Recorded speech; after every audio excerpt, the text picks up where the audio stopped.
As some of you may have heard me say before, when I was 25 years old and fresh out of graduate school, I packed my suitcase and a duffel bag and moved to England to join for 2 years a lay Christian community who ran a large holiday and conference center.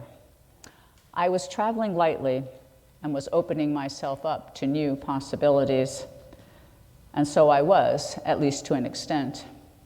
It was only over time that I learned to recognize that some of the baggage that I was carrying hadn't been in my suitcase. The habits, thought patterns, and preconceived ideas about myself and others that tended to limit my vision of what was possible for me or for them. Notions that might keep me from being and doing all that I could in that or any situation. And also ideas about what a community of committed Christians would be like. Those temptations we all experience that flow from within that can be so much more limiting than the ones that appear on all sides.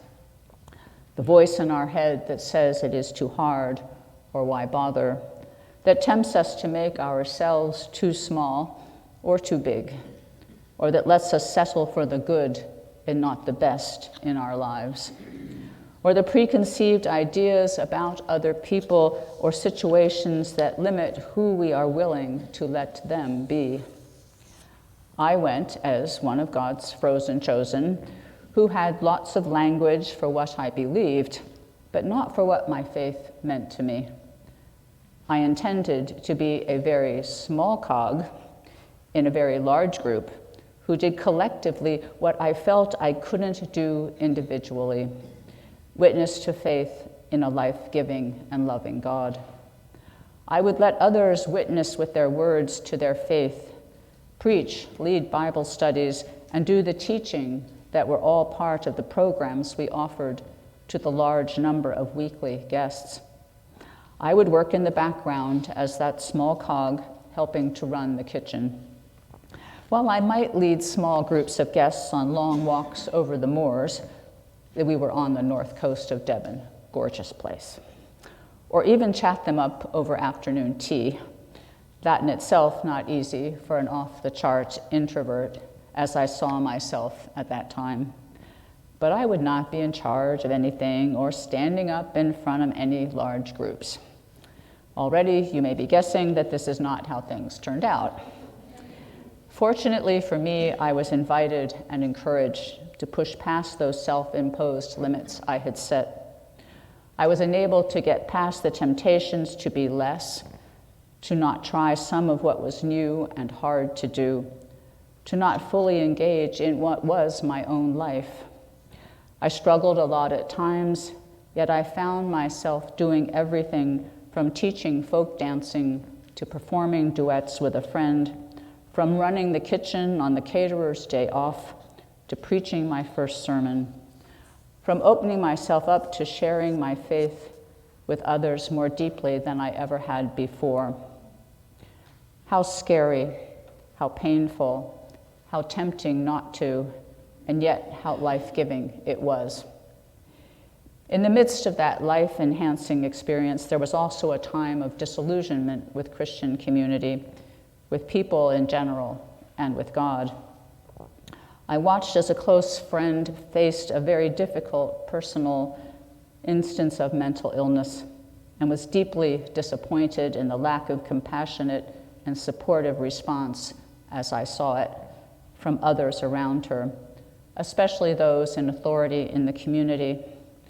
I expected more from people dedicating their life to Christ and to living their faith openly and intentionally. I wondered what God was up to, if this was the best that could be hoped for. I was angry and disappointed, sad and confused, but in time I learned to recognize that even the most well-meaning people, most well-meaning of us, fall short of our own best selves at times. Our gospel reading last Sunday was Mark's version of the temptation of Jesus in the wilderness after his baptism in the Jordan, when the Spirit declares, "You are my Son, my beloved. With you I am well pleased."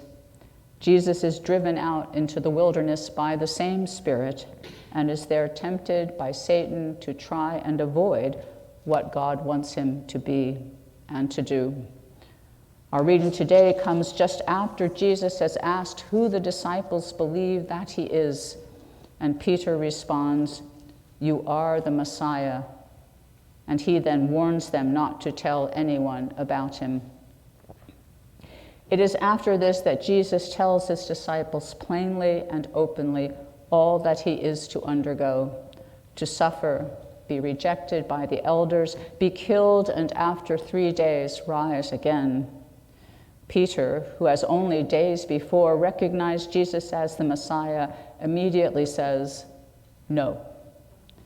It is Peter now who wants to limit who Jesus is and what he does, who wants to protect him and also to continue to believe in the Messiah that he has come to expect, the one who will save Israel from their enemies, presumably the occupying Romans. This same Jesus whom he has watched heal and who has the power to cast out demons. Suffering is not part of Peter's understanding of the Messiah. So in his disappointment and anger, out comes his forceful rebuke. So great is his shock that he cannot even hear the part about rising on the 3rd day. This is not how it is supposed to be. And Jesus rebukes him in turn and calls him Satan, identifying him with the tempter. "Get behind me, Satan, for you are setting your mind not on divine things, but on human things." And Jesus then goes on to say to the crowd of disciples, "If any want to become my followers, let them deny themselves and take up their cross and follow me. Those who want to save their life will lose it, and those who lose their life for my sake and for the sake of the gospel will save it." What does it mean to take up our cross and follow Jesus, especially here and now in Seattle, Shoreline, in this time of transition for this congregation, for our diocese looking to elect a new bishop, and as we look to the presidential election in a time of political and social divisiveness, wars in Ukraine and Gaza, economic uncertainties and struggles for so many? Yet when the threat of crucifixion, of being called on to die for our faith, is non-existent, what comes immediately to mind for me is the first sentence of the book, The Road Less Traveled, by Scott Peck, very popular back in the 80s. "Life is difficult," he wrote. Yet so much of what we carry inside ourselves and what our culture surrounds us with invites us to avoid as much of the difficulties and struggles of life that we can, to make ourselves too small, to try to avoid hard situations, or to insulate ourselves in a variety of other ways. We can be tempted to live on comfort food, to zone out in front of the TV, or the myriad other electronic devices we have, or to drive ourselves too hard in the wrong direction. I think taking up our cross isn't so much about the big heroic or sacrificial things one might do with one's life, but more with fully engaging with the lives we are called to, living into the struggles we experience, doing the hard work of discernment that helps us to recognize the baggage and temptations that we all have that hold us back.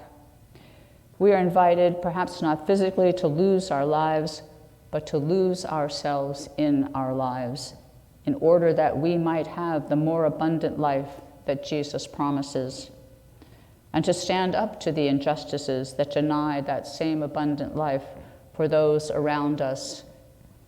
And all these years later, I am only too aware at times that I still carry the same baggage.